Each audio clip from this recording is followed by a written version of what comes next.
الحمد لله نحمده ونستعينه ونستغفره ونؤمن به ونتوكل عليه ونعوذ بالله من شرور أنفسنا ومن سيئات أعمالنا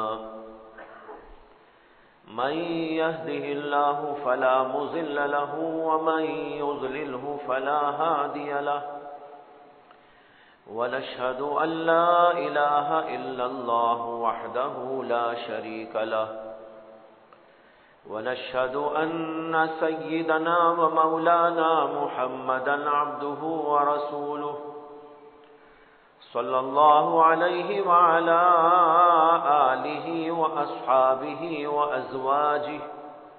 وأزواجه وذرياته وسلم تسليما كثيرا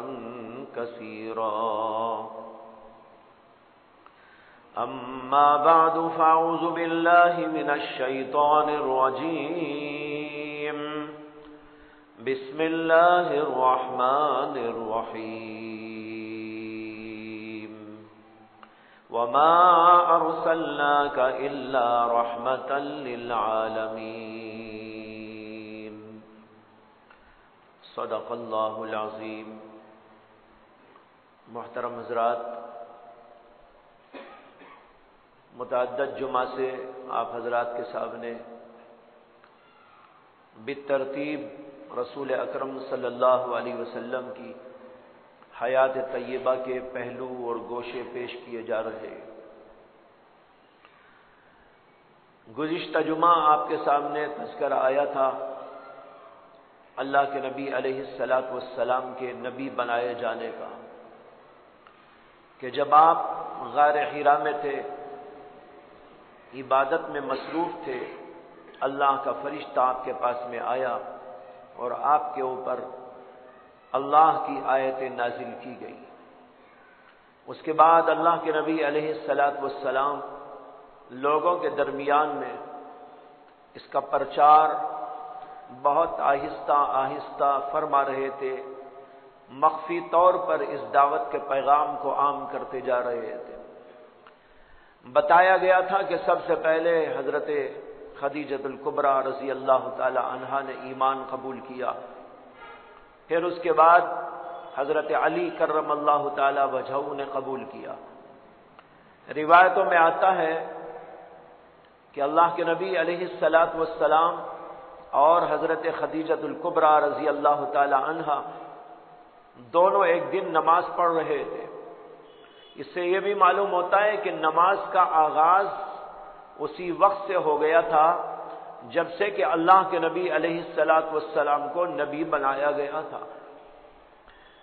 یہ جو ہم سمجھتے ہیں اور بیان کرتے ہیں کہ نماز معراج میں فرض ہوئی، جی نماز کی فرضیت اور 5 نمازوں کی فرضیت یہ تو معراج کے اندر ہوئی ہے، لیکن اس سے پہلے سے بھی اللہ کے نبی علیہ الصلاۃ والسلام 2 نمازیں پڑھا کرتے تھے.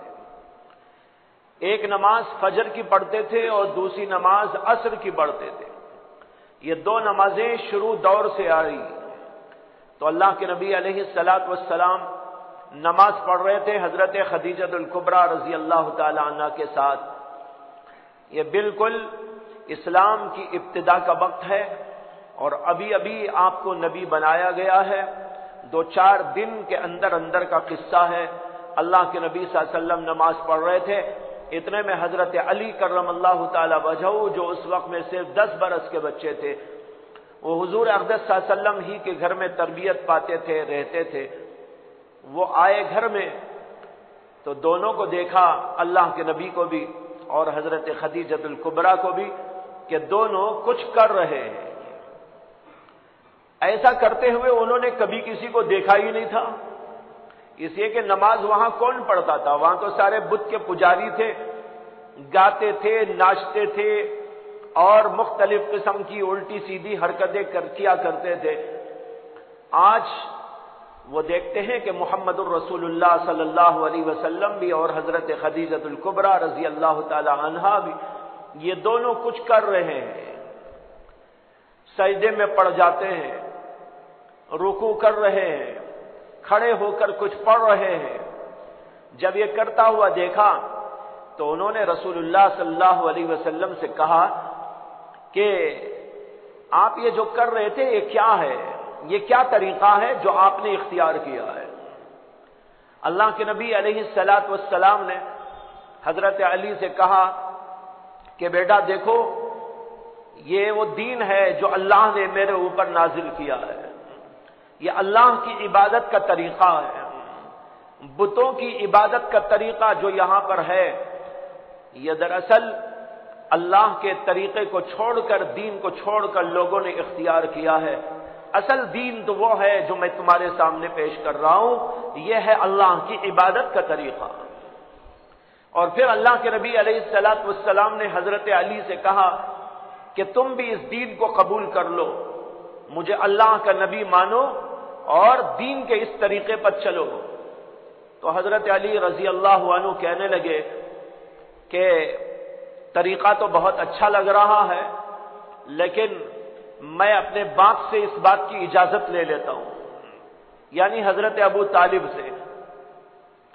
تو انہوں نے کہا کہ میں باپ سے اجازت لے لیتا ہوں۔ اللہ کے نبی علیہ الصلاۃ والسلام نے ان کو منع کیا اور کہا کہ ابھی اس کا تذکرہ کسی کے سامنے نہ کرنا، اگر تم کو پسند آئے تو قبول کر لو، اور اگر پسند نہیں آ رہے تو خاموشی اختیار کرو۔ حضرت علی خاموش ہو گئے۔ دوسرے دن آئے رسول اللہ صلی اللہ علیہ وسلم کی خدمت میں اور آ کر کہنے لگے کہ مجھے اپنے دین کے اندر داخل کر لیجئے، مجھے تو شرع صدر ہو گیا ہے۔ چنانچہ اسی کے بعد انہوں نے اسلام قبول کیا۔ یہ دوسرے فرد ہیں دنیا کی اس سرزمین کے اوپر جنہوں نے اللہ کے نبی علیہ الصلاۃ والسلام کو قبول کیا اور آپ کو نبی مان کر دین اسلام کے اندر داخلہ لیا تھا۔ اس وقت ان کی عمر صرف 10 برس کی تھی۔ روایتوں میں یہ بھی آتا ہے کہ حضرت ابو طالب کے سامنے انہوں نے اس کا کوئی تذکرہ نہیں کیا، بلکہ چھپائے رکھا، یہاں تک کہ ایک دن ایسا ہوا کہ اللہ کے نبی علیہ الصلاۃ والسلام ایک جگہ پر حضرت علی کو لے کر نماز پڑھ رہے تھے۔ اتفاق سے ابو طالب بھی وہاں پر چلے آئے۔ ابو طالب نے یہ انداز دیکھا تو ان کو بھی حیرانی ہوئی، پریشانی ہوئی، اس لیے کہ کبھی یہ طریقہ تو انہوں نے دیکھا نہیں تھا۔ اس لیے انہوں نے نماز کے بعد اللہ کے نبی علیہ الصلاۃ والسلام سے پوچھا یہ کیا ہے جو آپ کر رہے تھے؟ اللہ کے نبی علیہ الصلاۃ والسلام نے وہی باتیں فرمائی، میں اللہ کا رسول ہوں، پیغمبر ہوں، اور اللہ نے میرے اوپر دین نازل کیا ہے، یہ اللہ کی عبادت کا طریقہ ہے جو شرک سے پاک صرف توحید کے اوپر قائم ہے، اس لیے آپ اس کو قبول کر لیجیے۔ لیکن ابو طالب کہنے لگے کہ میں تو اپنے آبا و اجداد کا دین چھوڑ نہیں سکتا، لیکن تم یہ کر رہے ہو تو کرتے رہو۔ حضرت علی کو دیکھ کر کہا کہ بیٹا تم کیا کر رہے تھے؟ انہوں نے بھی وہی بات کہی اور کہا کہ میں ان کے دین میں داخل ہو گیا ہوں اور انہی کے طریقے پر میں نے اپنے آپ کو ڈھال لیا ہے۔ تو حضرت ابو طالب کہنے لگے کہ بہت اچھا، مجھے اس بات سے بہت خوشی ہے کہ تم اپنے بھائی کی تائید کرو، اپنے بھائی کے ساتھ میں رہو۔ یہ کہہ کر حضرت ابو طالب نے ان کی تصدیق کر دی، لیکن خود انہوں نے اسلام قبول نہیں کیا۔ یہ حضرت علی کرم اللہ تعالی وجہہ کا ایمان۔ اس کے بعد تیسرے فرد جو اسلام میں داخل ہوئے وہ ہے حضرت سیدنا ابو بکر صدیق رضی اللہ تعالی عنہ۔ حضرت ابو بکر صدیق حضور اقدس صلی اللہ علیہ وسلم کے بچپن کے ساتھی ہیں، بچپن سے اللہ کے رسول کے ساتھ میں رہے ہیں، کھیلا ہے، کودا ہے، ادھر ادھر جاتے آتے رہے ہیں، اور اللہ کے نبی علیہ الصلاۃ والسلام کے اخلاق اور کردار کو ہمیشہ بہت قریب سے انہوں نے جانا اور دیکھا اور اس کا مشاہدہ کیا تھا۔ اللہ کے نبی علیہ الصلاۃ والسلام نے باہر کے لوگوں میں سب سے پہلے حضرت ابو بکر صدیق کے سامنے دین کو پیش کیا۔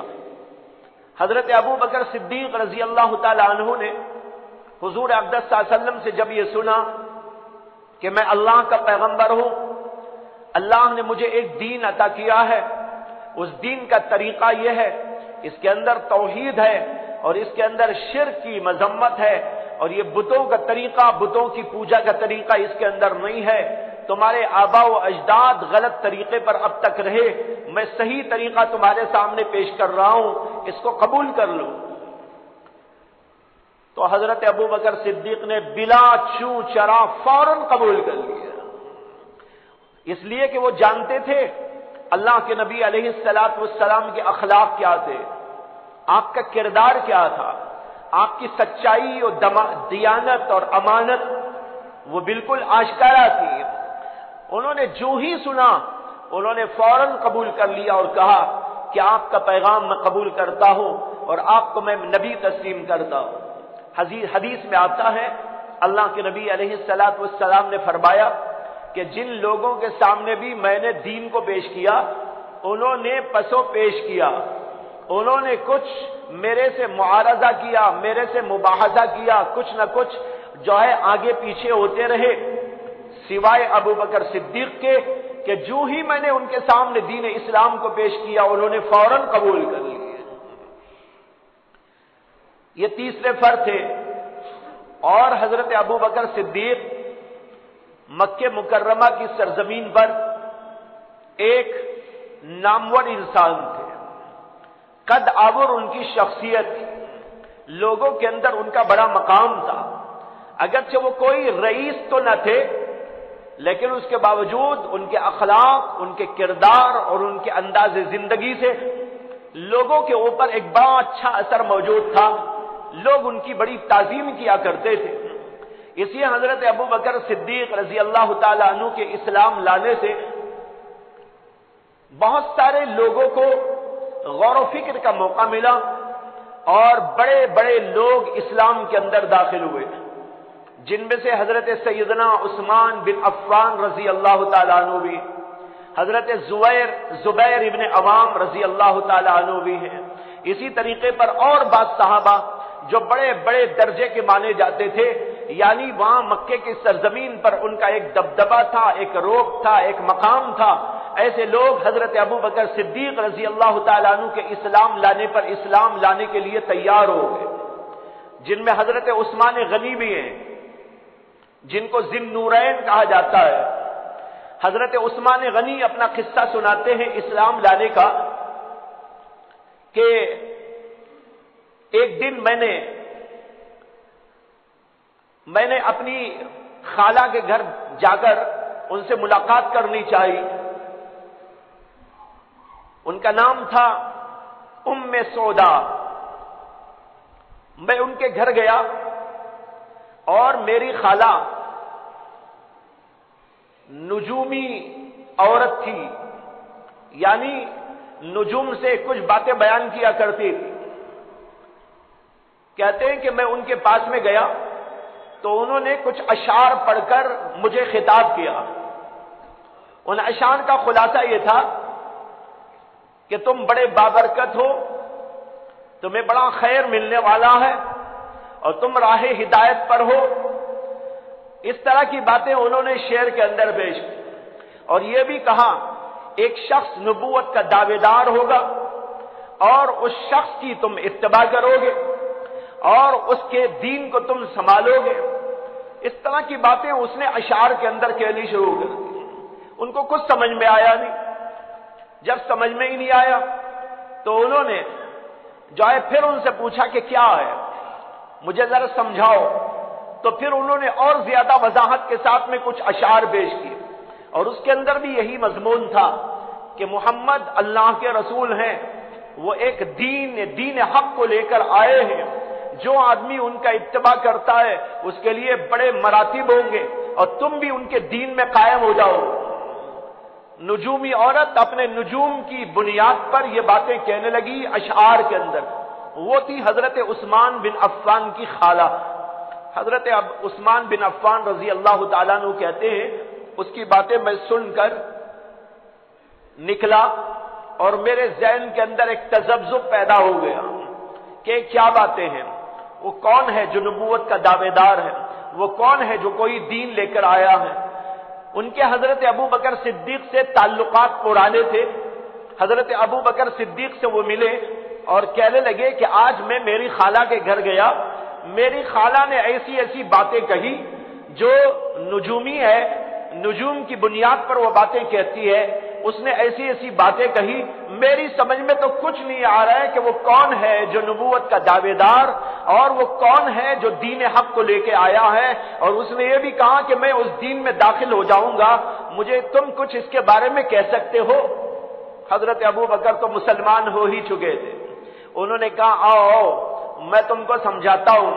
اس کے بعد بٹھا کر انہوں نے محمد صلی اللہ علیہ وسلم کے بارے میں بتایا کہ یہ محمد بن عبداللہ یہ اللہ کے رسول ہو چکے ہیں, اللہ کا پیغام ان کے اوپر آ چکا ہے, وہ ایک دین حق کو لائے ہیں, اس دین حق پر چلنے والے کے لیے بشارتیں ہیں. انہوں نے پوری بات ان کو سمجھائی. اس کے بعد ان کو لے کر گئے محمد الرسول اللہ صلی اللہ علیہ وسلم کی خدمت میں, اور جا کر اللہ کے نبی صلی اللہ علیہ وسلم کے سامنے آپ کے ہاتھ پر ان کا اسلام ہوا ہے. اس طریقے پر یہ چوتھے فرد ہیں جو اسلام کے اندر داخل ہو گئے. اس کے بعد کئی لوگ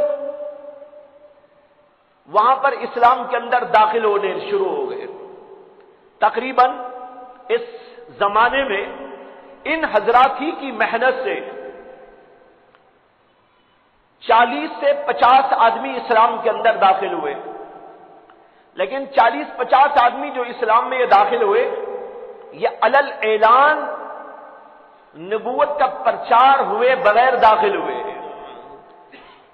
کسی نے ان سے کہا, کسی نے ان سے کہا, کچھ عورتیں بھی اس کے اندر داخل ہوئی, کچھ مرد بھی اس کے اندر داخل ہوئے. اس طریقے پر 40 سے 50 افراد دین اسلام کے اندر داخل ہوتے چلے گئے. یہ زمانہ وہ زمانہ تھا کہ لوگوں کے اندر اس کی کوئی شہرت نہ تھی, اور لوگ اپنے اپنے طور سے دین اسلام کو ایک بعد دیگرے لوگوں کے سامنے پیش کر رہے تھے. اسے کوئی خاص چرچا مکے کی سرزمین پر نہ ہوا. لیکن 3 سال کا عرصہ اسی طرح گزرنے کے بعد اللہ تبارک و تعالیٰ کی وحی آتی ہے محمد الرسول اللہ صلی اللہ علیہ وسلم پر کہ آپ اب علل اعلان اپنی نبوت کا اظہار کیجیے, اور یہ حکم دیا جاتا ہے فاصدع بما تؤمر وعارض عن المشرکین, اور آپ کو حکم دیا جاتا ہے وانذر عشیرتک الاقربین. جب یہ احکام نازل ہوئے ہیں, میں نے گزشتہ جمعہ بھی آپ کو سنایا تھا, اللہ کے نبی علیہ الصلوۃ والسلام نے کوہ صفا پر کھڑے ہو کر واز فرمایا, اور اسی زمانے میں یہ واقعات بھی پیش آئے جو تاریخ کی کتابوں میں, سیرت کی کتابوں میں موجود ہیں کہ اللہ کے نبی علیہ الصلوۃ والسلام نے سب سے پہلے تو حضرت علی سے ایک دن کہا کہ بھائی مجھے حکم آیا ہے کہ لوگوں کو علل اعلان اس کی دعوت دو, لہذا تم ذرا سا دودھ لے آؤ اور بکری کا کوئی حصہ گوشت کا لے آؤ. حضرت علی اس کو لے کے آئے, اس کو پکایا گیا, دودھ کو بھی رکھا گیا. اللہ کے نبی علیہ الصلوۃ والسلام نے لوگوں کے درمیان میں یہ پیغام بھیجا کہ آج میرے گھر تمہاری دعوت ہے. دعوت کے عنوان پر ان کو جمع کیا گیا, اور جن کو جمع کیا گیا وہ صرف آپ کے خاندان کے لوگ تھے, اس لیے کہ اللہ نے فرمایا تھا وَأَنذِرْ عَشِيرَتَكَ الْأَقْرَبِينَ, اپنے قریبی رشتہ داروں کو اللہ سے ڈراؤ. اللہ کے نبی علیہ الصلوۃ والسلام نے حضرت علی سے کہا بھائی ان کو بلا لو, ان کو بلا لو, ذرا ابو لہب کو بھی بلا لینا, اور فلاں کو بھی بلا لینا, ان کو بلا لینا, ان کو بلا لینا. یہ 40-50 آدمی تھے جو آ گئے. یہ سب کفار تھے اس وقت تک, رسول اکرم صلی اللہ علیہ وسلم کے خاندانی لوگ تھے زیادہ تر. ان کو بلایا اور آپ نے کہا کہ کچھ کھانا تمہارے لیے بنایا گیا ہے, کھاؤ. اور وہ کھانا تھا 1-2 آدمیوں کے برابر, دودھ تھا 1 پیالے میں, اور جو سالن تیار کیا گیا تھا وہ گوشت کا ذرا سا سالن تھا. یہ اللہ کے نبی علیہ السلام نے ان لوگوں کے سامنے رکھا اور فرمایا کہ کھاؤ. لوگ ایک دوسرے کو دیکھنے لگے کہ اتنا چھوٹا سا کھانا, اتنی چھوٹی سی مقدار کا کھانا اتنے لوگ کیسے کھائیں گے. یہ محمد ہمیں کیا مذاق بنانے کے لیے بلائے ہیں کہ یہاں پر کھانا اتنا تھوڑا سا اور 40-50 آدمیوں کی دعوت. آپ نے کہا کھاؤ کھاؤ اللہ برکت دے گا. اب جو انہوں نے کھانا شروع کیا تو سارے لوگ کھا گئے. کھانا بڑھتا رہا، دودھ بڑھتا رہا. یہ اللہ کے نبی صلی اللہ علیہ وسلم کا سب سے پہلا معجزہ تھا جو ان لوگوں کے سامنے ظاہر ہوا. یہ دیکھ کر ابو لہب کہنے لگا ارے اٹھو اٹھو، ایسا لگتا ہے کہ محمد نے ایک ایسا جادو کیا ہے کہ آج تک ایسا جادو ہم نے نہیں دیکھا ہے. دیکھو کھانا کیسا بڑھ گیا، اتنا سا کھانا اتنے لوگوں کے لیے کیسے کافی ہو گیا. ایسا لگتا ہے کہ محمد نے کوئی جادو کر دیا ہے. ابو لہب سب سے پہلا مخالف تھا جو لوگوں کے ذہن کو تبدیل کرنے کے لیے وہاں پر یہ آواز لگایا. اس کے بعد کوہ صفا کی پہاڑی پر اللہ کے رسول علیہ السلام نے لوگوں کو جمع کیا تھا، جس کی تفصیل میں نے گزشتہ جمعہ بھی عرض کی تھی. جب وہاں اللہ کے نبی علیہ السلام نے اپنی نبوت کا اعلان فرمایا اور صاف صاف الفاظ کے اندر یہ بتایا آخرت آنے والی ہے اور تمہیں آخرت کی تیاری کی فکر دلانے اور آخرت کا ڈر تمہارے دلوں میں پیدا کرنے کے لیے میں نے تم کو یہاں پر دعوت دی ہے، تو ابو لہب یہ کہہ کر اٹھ گیا تھا کہ تیرے ہاتھ ٹوٹ جائے الہذا جمعتنا، کیا اسی کے لیے تو نے ہم نے جمع کیا تھا. یہ قصہ ہوا. یہاں سے اللہ کے نبی علیہ السلام کی باتوں کا پرچار ہوا. مکے والوں کے درمیان میں کھل کر اس بات کو پیش کیا گیا اور ان سب کے سامنے یہ بات آشکارا ہو گئی کہ محمد نبوت کے دعوے دار ہیں اور وہ ہمارے بتوں کے خلاف ہیں. وہ ایک نیا دین لائے ہیں، وہ نیا دین لوگوں کے سامنے پیش کر رہے ہیں اور نئے دین پر کچھ لوگ جا رہے ہیں اور ان کا دین ہمارے دین سے بالکل الگ ہے. یہ ہمارا دین آبا و اجداد سے چلا آ رہا ہے، ہمارے آبا و اجداد اسی کے اوپر جیتے رہے، اسی کے اوپر مرتے رہے. اب یہ نیا دین یہاں پر کیوں لے کے آئے ہیں؟ اس لیے ان کے دلوں کے اندر تھوڑی سی عداوت اور بغض پیدا ہو گئی. لیکن اس کے باوجود ان لوگوں نے حضور اقدس صلی اللہ علیہ وسلم کو ابھی کچھ برا بھلا نہیں کہا. ادھر یہ کام جاری تھا اور یہ کافر لوگ اپنی خیمے گویاں کرتے ہوئے رہ گئے اور یہاں پر اسلام میں داخل ہونے والے لوگ اسلام میں داخل ہوتے جا رہے تھے. جب یہ سلسلہ بڑھنے لگا تو ان لوگوں کو یہ محسوس ہوا کہ جو محمد کے دین میں داخل ہو جاتا ہے وہ بتوں سے دور ہو جاتا ہے. اور پھر اللہ کے نبی علیہ السلام کھل کر یہ بتاتے تھے بتوں کی عبادت یہ شرک ہے. بتوں کی عبادت کرنے والے لوگ عقل سے کام نہیں لیتے ہیں اور جو لوگ بتوں کے پجاری ہیں وہ لوگ اپنی ہی بنائی ہوئی چیزوں کو خدا سمجھ رہے ہیں. یہ جہالت ہے، یہ حماقت ہے، یہ بڑی بے وقوفی ہے کہ ایک آدمی اپنے ہی ہاتھ سے بت کو بنائے اور اسی کے سامنے سجدہ کر لے اور اسی کو اپنا خدا قرار دے لے. عرب کے لوگوں میں بت کا بڑا اہتمام تھا، بڑا ہی اعتقاد تھا اور بت کئی قسم کے موجود تھے. وہاں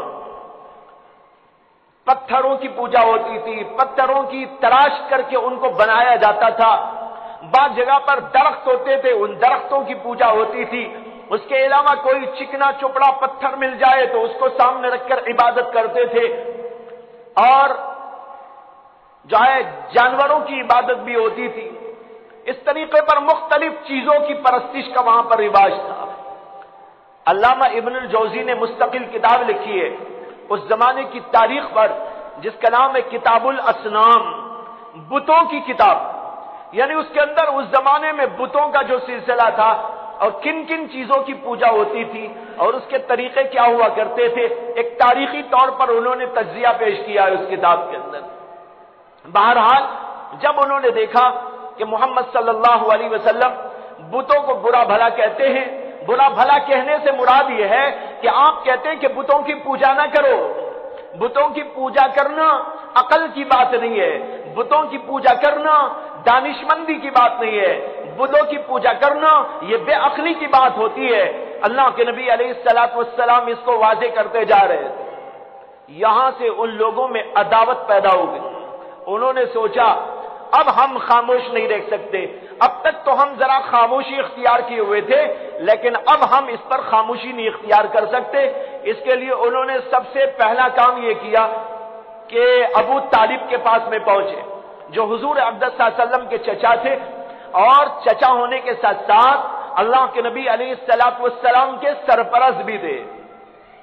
انہی کے گھر میں حضور اقدس صلی اللہ علیہ وسلم پرورش پا رہے تھے، پرورش پائے ہوئے تھے۔ ان کے پاس میں پہنچے اور جا کر کہا کہ ابو طالب، تمہاری بزرگی مسلم، تم ہم سب کے بڑے ہو، سرپرست ہو، یہاں کے رئیس ہو، بہت بڑے آدمی ہو، لیکن دیکھو تمہارا بھتیجا ہمارے بتوں کے خلاف جا رہا ہے، یہ بات ہم برداشت نہیں کر سکتے، اس لیے یا تو تمہارے بھتیجے کو منع کر دو کہ وہ ہمارے بتوں کے بارے میں کچھ کہے، اور جو کچھ وہ کہہ رہا ہے اس سے اس کو باز آنے کی تعلیم دو، یا نہیں تو پھر اپنے بھتیجے کو ہمارے حوالے کر دو، ہم جیسا چاہے اس کے ساتھ میں معاملہ کریں۔ حضرت ابو طالب نے ان کو کسی طرح ٹال دیا، کچھ سمجھا بجھا کر بھیج دیا، لیکن پھر وہ لوگ تیار ہو کے آئے اور پھر آ کر ابو طالب سے کہنے لگے کچھ دنوں کے بعد کہ معاملہ حد سے بڑھ گیا ہے، اب ہم برداشت نہیں کر سکتے، یا تو یہ کہ آپ اپنے بھتیجے کو ہمیں دے دیجئے، ہم اسے قتل کر دیں گے، یا نہیں تو پھر آپ ہم سے لڑنے کے لیے تیار ہو جائے، اپنا جتھا آپ بلا لیں، ہم اپنا جتھا بلا لیں گے، دونوں کے اندر لڑائی ہوگی، یا تو تم ختم ہو جاؤ یا ہم ختم ہو جائے۔ جب یہ کہا ابو طالب سے تو ابو طالب کے ذہن کے اوپر اس کا بڑا گہرا اثر ہوا۔ انہوں نے کہا بھائی معاملہ تو بہت آگے بڑھتا جا رہا ہے، کہاں سے کہاں تک پہنچ گیا ہے، جنگ تک نوبت۔ انہوں نے رسول اکرم صلی اللہ علیہ وسلم کو بلا بھیجا اور بلا کر حضور اقدس صلی اللہ علیہ وسلم سے کہا کہ بھتیجے تم میری جان ہو، میرے لخت جگر ہو، میں تمہیں بہت پیار کرتا ہوں، تمہارے سے بڑھ کر مجھے اس دنیا میں اب کوئی نہیں، میرے بچوں سے زیادہ میں نے تمہاری تربیت میں، کفالت میں، تم کو بڑھانے میں، چڑھانے میں میں نے حصہ لیا ہے، یہ تم جانتے ہو، اور تم یہ بھی جانتے ہو کہ اب میں بوڑھا ہو گیا ہوں اور ایسی صورت میں زیادہ میں کچھ برداشت کرنے کے قابل نہیں ہوں، اگر میرے اوپر زیادہ کچھ بوجھ پڑے گا تو میں برداشت نہیں کر پاؤں گا۔ یہ دیکھو تمہاری قوم کے لوگ میرے پاس آئے تھے اور انہوں نے ایسی ایسی باتیں کہی ہیں کہ یا تو ہم جنگ کے لیے تیار ہو یا نہیں تو تم کو میں ان کے حوالے کر ڈالوں، اب میں برداشت نہیں کر پا رہا ہوں، اس لیے میں تم سے کہنا چاہتا ہوں تم ان چیزوں کو چھوڑو۔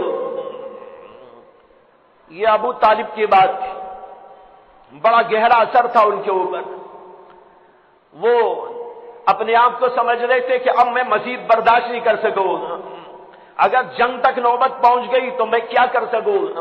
اس لیے انہوں نے رسول اکرم صلی اللہ علیہ وسلم کو بلا کر بڑے پیار بھرے لہجے کے اندر بہت ہی درد مندانہ انداز پر یہ گفتگو کی، لیکن وہ تو دنیا کے اعتبار سے سوچ رہے تھے ابو طالب، اور رسول اکرم صلی اللہ علیہ وسلم تو دین کے اعتبار سے سوچتے، آپ دنیا کے اعتبار سے نہیں، آپ اللہ کے پیغمبر تھے اور پیغمبر کو ایک ذمہ داری دے کر بھیجا جاتا ہے، اور وہ ذمہ داری ہوتی ہے تمام دنیائے انسانیت کو ہدایت دینا، تمام دنیا کے لوگوں کو اللہ کی طرف بلانا اور ایک اللہ کی پرستش پر سب کو جمع کر دینا، اور ان کے اخلاق کو، کردار کو، انداز زندگی کو، سب چیزوں کو بدل کر اس طریقے پر لے آنا جو اللہ کی مرضی ہے اور جو اللہ کا دین چاہتا ہے۔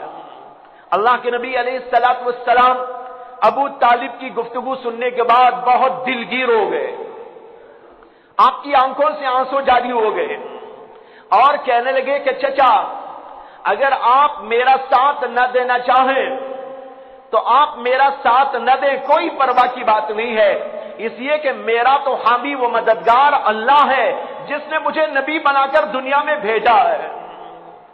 اگر آپ میرا ساتھ نہ دینا چاہیں، آپ میرے سے ہاتھ اٹھا لیں اور یہ بھی ان کو سنا دے آپ کہ اگر وہ لوگ میرے ایک ہاتھ میں سورج اور ایک ہاتھ میں چاند لا کے رکھ دے تب بھی میں اپنے کام سے باز نہیں آ سکتا، اس لیے کہ میں تو اللہ کا پیغمبر ہوں جو دنیا کو ہدایت دینے کے لیے آیا۔ اور یہ کہہ کر حضور اقدس صلی اللہ علیہ وسلم زار و قطار روتے ہوئے اٹھ کر چلے گئے۔ جب اٹھ کر گئے تو ابو طالب کیسے برداشت کر سکتے تھے؟ وہ پالنے والے، پوسنے والے، بڑی محبت کرنے والے، اپنی اولاد سے زیادہ حضور کو چاہنے والے، وہ حضور کے رونے کو اور دلگیر ہونے کو کیسے برداشت کر سکتے تھے؟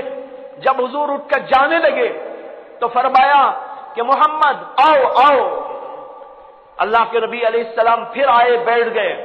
فرمایا ابو طالب نے تمہارے جی میں جو آتا ہے وہ سب کچھ کرو، میں کبھی بھی تمہارے سے ہاتھ نہیں اٹھاؤں اور کسی بھی دشمن کو تمہارے قریب آنے نہیں دوں گا جب تک کہ میری جان میں جان موجود ہے، میں تمہاری کفالت اور تمہاری حفاظت کرتا رہوں۔ اب حضور اقدس صلی اللہ علیہ وسلم کو تسلی ہو گئی۔ تسلی تو پہلے بھی تھی، تسلی تو اللہ دیتا ہے۔ دنیا کے اعتبار سے، اسباب کے اعتبار سے، ظاہری اسباب کے اعتبار سے اللہ کے نبی علیہ الصلوۃ والسلام کا غم ذرا سا ہلکا ہو گیا۔ پھر اللہ کے نبی علیہ الصلوۃ والسلام اپنے کام پہ لگ گئے۔ ابو طالب ہر وقت حضور اقدس صلی اللہ علیہ وسلم کی حفاظت اور کفالت کا کام کیا کرتے تھے، اور جب تک وہ زندہ رہے کسی بھی کافر اور مشرک کو اللہ کے نبی علیہ السلام کو تکلیف دینے کے بارے میں سوچنے کی بھی ہمت نہیں ہوئی۔ اس طریقے پر سلسلہ چلتا رہا، اور پھر اس کے بعد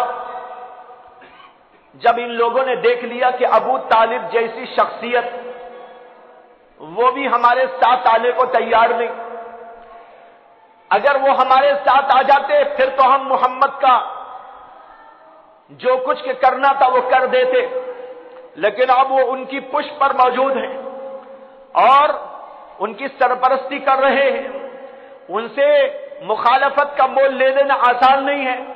اس لیے یہ لوگ پھر اب یہ سوچنے لگے کہ ایسا کریں کہ محمد صلی اللہ علیہ وسلم کو لالچ دیں گے۔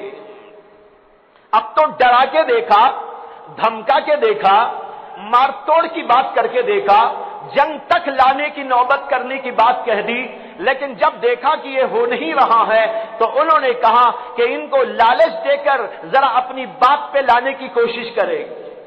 چنانچہ ایک دفعہ بیٹھ کر مشورہ کیا ان لوگوں نے، اس میں ولید بن مغیرہ بھی تھا، عتبہ بھی، شیبہ بھی، ابو جہل بھی، ابو لہب بھی، اور بڑے بڑے وہاں کے لوگ سب کے سب بیٹھ گئے، اور انہوں نے کہا کہ اب کیا کرنا چاہیے؟ لوگوں نے کہا ایسا کرتے ہیں کہ محمد صلی اللہ علیہ وسلم کی خدمت میں ایک آدمی کو بھیجتے ہیں اور وہ جا کر ان کے سامنے کچھ مال کی، دولت کی، عیش کی، عشرت کی، عمارت کی، حکومت کی بات کرے اور ان کو لالچ دے کہ ہم اتنا پیسہ دے دیں گے، تم کو حاکم و سردار بنا لیں گے، تم کو عیش و عشرت کے سامان دے دیں گے، جو مال چاہو تم کو ہم دے دیں گے، جیسا تم چاہو گے ویسا یہاں پر کر لو، ہم سب اس کے لیے تیار ہیں، لیکن یہ بتوں کے بارے میں کہنا چھوڑ دو اور ایک اللہ کی پرستش کی بات ختم کر دو، یعنی تمہارے دین کا مشن چھوڑ دو، ہم تم کو سب کچھ دینے کے لیے تیار ہیں۔ یہ اب دوسرا حربہ تھا، لالچ کا حربہ، کہ لالچ کے ذریعے حضور اقدس صلی اللہ علیہ وسلم کو خریدنے کی کوشش کرے۔ لیکن بھائیو کیسے ہو سکتا تھا جو ساری دنیا کے لیے ہدایت کا پیغام لے کے آیا ہو، جو ساری دنیا کو ہدایت پر لانا چاہتا ہو، وہ خود نعوذ باللہ غلط راستے پہ پڑ جائے، وہ رشوت قبول کر لے، وہ ان لوگوں کے داؤ میں، مکر میں، فریب میں گرفتار ہو جائے؟ ظاہر بات ہے اس کا کوئی تصور نہ تھا۔ اللہ کے نبی علیہ الصلوۃ والسلام نے ان لوگوں کی باتیں سننے کے بعد جواب دیا اس کا۔ ان لوگوں نے بھیجا تھا عتبہ نامی شخص کو جو بڑا شاعر بھی تھا اور وہاں کے لوگوں میں بڑا عقل مند مانا جاتا تھا، اور اس کے ساتھ اس کی ذریع وجاہت بھی وہاں پر موجود تھی۔ اس کو بھیجا کہ تم جاؤ محمد سے گفتگو کرنا اس بارے میں۔ چنانچہ عتبہ گیا، حضور اقدس صلی اللہ علیہ وسلم کی خدمت میں گیا، جا کر کہنے لگا کہ مجھے مکے کے سرداروں نے بھیجا ہے اور آپ سے گفتگو کرنے کے لیے بھیجا ہے۔ آپ نے کہا کہ کیا کہنا چاہتے ہو؟ تو اس نے یوں گفتگو کا آغاز کیا کہ اے بھتیجے، میں تم کو بہت چاہتا ہوں، تم کو امین و صادق سمجھتا ہوں، لیکن یہاں جو فضا پیدا ہو گئی ہے جس سے ہر گھر میں جھگڑا ہو گیا اور لوگ کچھ ادھر کچھ ادھر ہو گئے، اس کی وجہ سے یہاں کی پوری فضا خراب ہو گئی ہے۔ اس لیے تمہارے سے کہنے کے لیے مجھ کو بھیجا ہے کہ اگر تمہارا مقصد اس ساری تحریک سے یہ ہے کہ تم مالدار ہو جاؤ تو ہم تم کو مال دے دیں گے، اگر تم حکومت چاہتے ہو تو ہم تم کو اپنا امیر بنا لیں گے، اگر تم عیاشی چاہتے ہو تو ہم بہت کچھ تمہارے لیے عیاشی کا سامان جمع کر دیں گے، تم دنیا میں اچھی طرح جی لینا۔ یہ پیغام سنانے کے لیے مجھ کو بھیجا ہے، بس اگر تم چاہو تو ہم سب کچھ کر دیں گے، یہ تمہارے دین والی بات کو چھوڑ دینا۔ اللہ کے نبی علیہ السلام نے اس کی گفتگو کو سنا، پوری گفتگو سنی خاموشی کے ساتھ۔ جب وہ خاموش ہوا، اللہ کے نبی علیہ السلام نے فرمایا تمہاری گفتگو ختم ہو گئی؟ اس نے کہا ہاں میری گفتگو تو ختم ہو گئی، آپ بتائیے کہ اس کے جواب میں آپ کیا کہتے ہیں؟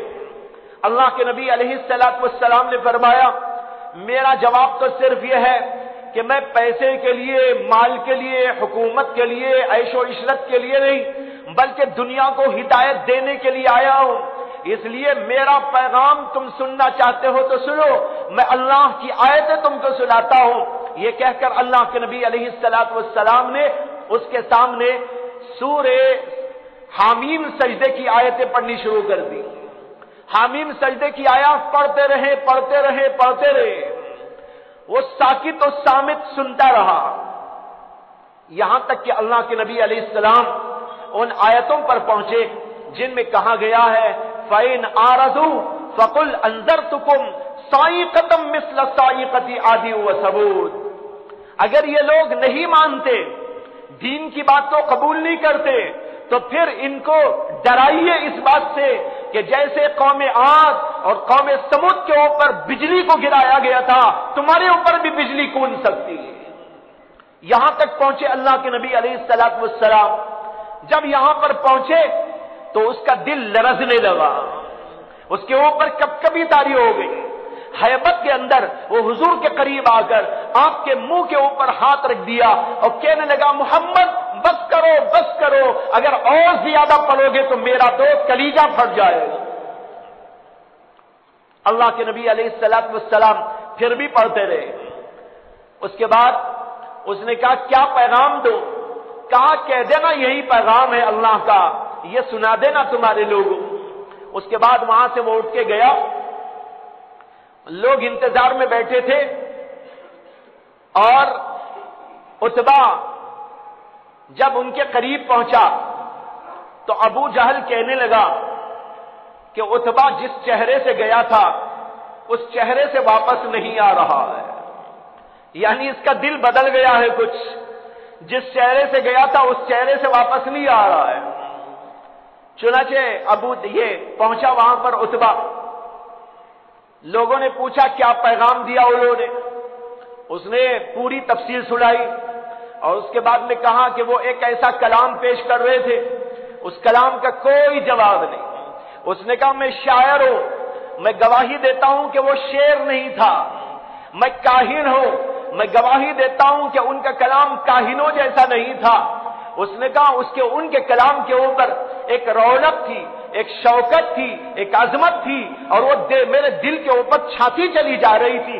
اس کے بعد اس نے کہا میں ان کے پاس جا کر آنے کے بعد ایک رائے تمہارے سامنے رکھنا چاہتا ہوں، وہ یہ ہے کہ تم ان کی بات مان لو تو بہت اچھا ہے، اگر نہیں مانتے تو خاموش ہو جاؤ، جب وہ بڑھیں گے میں دیکھ رہا ہوں، میں سمجھ رہا ہوں، میرا اندازہ اور قیاس ہے کہ ان کی بات بڑھے گی اور ان کی ایک شان و شوکت جو ہے ظاہر ہوگی۔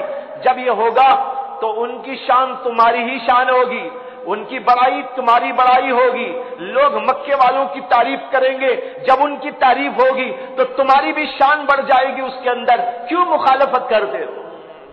ابو جہل کہنے لگا میں نے پہلے ہی کہا تھا نا، دیکھو اس کا رنگ بدل گیا ہے، دیکھ لیجئے رنگ بدل گیا۔ یہ باتیں ہوئی۔ بہرحال مختلف اس قسم کی باتوں سے ان لوگوں نے رسول اکرم صلی اللہ علیہ وسلم کو اپنی طرف مائل کرنا اور اللہ کے دین کو بند کرنے کی کوشش کرنی چاہی، لیکن وہ تو ہونے کا نہیں تھا۔ اللہ کے نبی کا دین روز بروز بڑھتا جا رہا تھا، لوگ ایک کے بعد دیگرے دین اسلام کے اندر داخل ہوتے جا رہے تھے، اور ان لوگوں کی طرف سے اعلانات بھی کیے جاتے تھے، جو محمد کو مار دے اسے اتنا انعام دیں گے، محمد کا سر لائے تو اس کو اتنا انعام دیں گے، لیکن اس کے باوجود روز بروز لوگوں کی تعداد بڑھتی جا رہی تھی۔ اسی زمانے میں حضرت عمر بن خطاب رضی اللہ عنہ اسلام لے آئے تھے، یہ بھی شروع دور ہی میں اسلام لانے والے لوگوں میں سے۔ جب لوگوں نے اعلان کیا تھا کہ جو ان کو مار دے اس کو انعام دیں گے، تو حضرت عمر بھی لالچ میں نکل پڑے تھے۔ حضرت عمر چلتے ہوئے جا رہے تھے، راستے میں ملاقات ہو گئی حضرت نعیم ایک صحابی سے جو مسلمان تھے، ان کو دیکھ کر حضرت عمر لپکے کہ ان کو ماروں۔ حضرت نعیم کہنے لگے مجھے کیا مارتے ہو، تمہاری بہن بھی تو مسلمان ہو گئی ہے، تمہارے بہنوئی بھی تو مسلمان ہو گئے ہیں، تم مجھے کیا مارتے ہو، اپنے گھر کی خبر لو۔ حضرت عمر کا یہ سننا تھا کہ ان کا پارا اور چڑھ گیا، بہن کے گھر پہنچے، بہن کو بہنوئی کو دیکھا کہ وہ کچھ پڑھتے ہوئے بیٹھے ہوئے،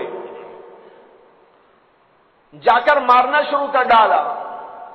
انہوں نے وہ قرآن کے اوراق جو ان کے پاس تھے اس کو اٹھا کے چھپا دیا، بہنوئی کو خوب مارا، بہن بھی بیچ میں آئی بچانے تو ان کو بھی مارا، یہاں تک کہ بہت دیر کے بعد تھک ہار کے خود ہی بیٹھ گئے۔ ذہن میں کچھ آیا، کہنے لگے تم لوگ جو پڑھ رہے تھے وہ کیا پڑھ رہے تھے؟ بہن نے کہا وہ اللہ کا کلام پڑھا جا رہا تھا جو محمد صلی اللہ علیہ وسلم پر نازل ہوا ہے۔ انہوں نے کہا ذرا مجھ کو بھی دکھاؤ، میں بھی دیکھنا چاہتا ہوں کیا ہے۔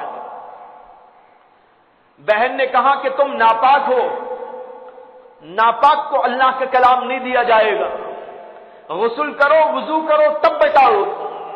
انہوں نے وہیں غسل کیا، وضو کیا، اس کے بعد وہ اوراق لا کے رکھے گئے جس کے اندر سورہ طٰہٰ کی آیتیں لکھی ہوئی موجود تھی، اس کو پڑھ رہے تھے۔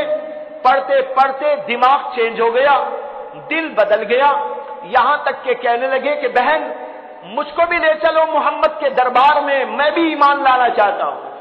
یہ زمانہ وہ زمانہ تھا کہ رسول اکرم صلی اللہ علیہ وسلم اور وہ لوگ جو اسلام میں داخل ہو گئے تھے وہ عام طور پر راستوں میں چلنے پھرنے وغیرہ کی سہولت سے محروم کر دیے گئے تھے، اس لیے کہ مار پٹائی ہوتی تھی، جو اسلام لاتا تھا اس کے خلاف بہت کچھ کیا جاتا تھا اور ایسی ایسی تکلیفیں پہنچائی جاتی تھی جس کا کوئی تصور نہیں کر سکتے، جس کے بارے میں تبصرہ پھر کروں گا آپ کے سامنے۔ تو حضرت عمر رضی اللہ تعالیٰ عنہ نے کہا کہ مجھ کو بھی لے کر چلو۔ میں نے کہا کہ یہ زمانہ وہ تھا کہ لوگ اسلام لانے والے اور خود محمد الرسول اللہ صلی اللہ علیہ وسلم ایک صحابی کے مکان میں چھپے ہوئے تھے، وہ تھے حضرت ارقم بن ابو الارقم، ان کے باپ ابو الارقم، ان کا نام تھا ارقم بن ابو الارقم، ان کا مکان تھا جس کو دار ارقم کہا جاتا تھا، اور وہ ذرا سا کنارے پر تھا، آبادی سے ہٹا ہوا تھا۔ وہاں پر اللہ کے رسول علیہ الصلوۃ والسلام اور وہ صحابہ جو ایمان لاتے تھے اور جن کو دوسری جگہ سہولت نہ ملتی تھی، وہ اپنے گھروں میں نہیں رہ سکتے تھے، وہ سب کے سب وہیں پر جا کے رہتے تھے۔ حضرت عمر نے کہا مجھ کو بھی لے کر چلو، چنانچہ لوگ ان کو لے کر چلے اور حضرت عمر تلوار لٹکائے ہوئے تھے. اسی حالت کے اندر گھر سے وہ نکلے تھے. اب اسی حالت کے اندر ان کو رسول اکرم صلی اللہ علیہ وسلم کے دربار میں لے کر گئے. دروازہ کھٹکھٹایا. اندر سے دیکھنے والوں نے دیکھا کون ہے. دیکھے تو وہ عمر نظر آ رہے تھے اور تلوار بھی لٹکی ہوئی نظر آ رہی تھی. اللہ کے نبی علیہ الصلوۃ والسلام کو بتایا گیا دروازے پر عمر ہیں, تلوار بھی لٹکی ہوئی ہے, دروازہ کھولے کہ نہ کھولے. اللہ کے رسول علیہ الصلوۃ والسلام نے فرمایا اللہ کا نام لے کر دروازہ کھولو. اگر وہ اچھی نیت سے آیا ہے تو بہت اچھا, ورنہ اس کی تلوار اسی کی گردن پہ چل جائے. دروازہ کھولا گیا. حضرت عمر اندر داخل ہوئے اور کہنے لگے اشہد ان لا الہ الا اللہ واشہد ان محمدا عبدہ ورسولہ. ایمان قبول کر لیا, کلمہ پڑھا, اسلام کے اندر داخل ہو گئے. صحابہ کرام کو بہت حیرت ہوئی. صحابہ کرام حضرت عمر کے ظلم و زیادتیوں سے واقف تھے. یہ کس طرح پر مارتے تھے لوگ جو اسلام لاتے تھے, ان کے ساتھ کیسی بدسلوکی کیا کرتے تھے. لوگوں کے سامنے یہ بات آشکارا تھی. وہاں صحابہ جو جمے ہوئے تھے ان کے ایمان لانے پر سب کو بہت زیادہ خوشی ہوئی اور حیرت کی انتہا نہ رہی, اور سب کی زبانوں پہ آ گیا اللہ اکبر. روایتوں میں موجود ہے صحابہ نے اس قدر زور سے اللہ اکبر کی تکبیر بلند کی کہ وہ پورا علاقہ گونج اٹھا تھا. حضرت عمر رضی اللہ عنہ اسلام لانے کے بعد کہنے لگے کہ یا رسول اللہ آپ حق پر ہیں کہ نہیں ہے. آپ نے کہا حق پر نہ ہوتا تو پھر تم کیوں یہاں پر آتے. کہا کہ جب آپ حق پر ہیں تو یہاں اندر رہنے کی کوئی ضرورت نہیں. جب آپ حق پر ہیں تو باہر نکلیں اور کعبۃ اللہ میں جا کے ہم نماز پڑھیں. حضرت عمر رضی اللہ تعالی عنہ کی اس بات پر کہا جاتا ہے کہ مکے میں جو ہے ایک فضا پیدا ہو گئی اور لوگوں کے اندر دھوم سی بچ گئی. اور حضرت عمر کو بھی ان لوگوں نے مارا تھا. انہوں نے جا کر صاف سیدھا اعلان کر دیا تھا, یہ کہا تھا کہ میں اسلام میں داخل ہو چکا ہوں.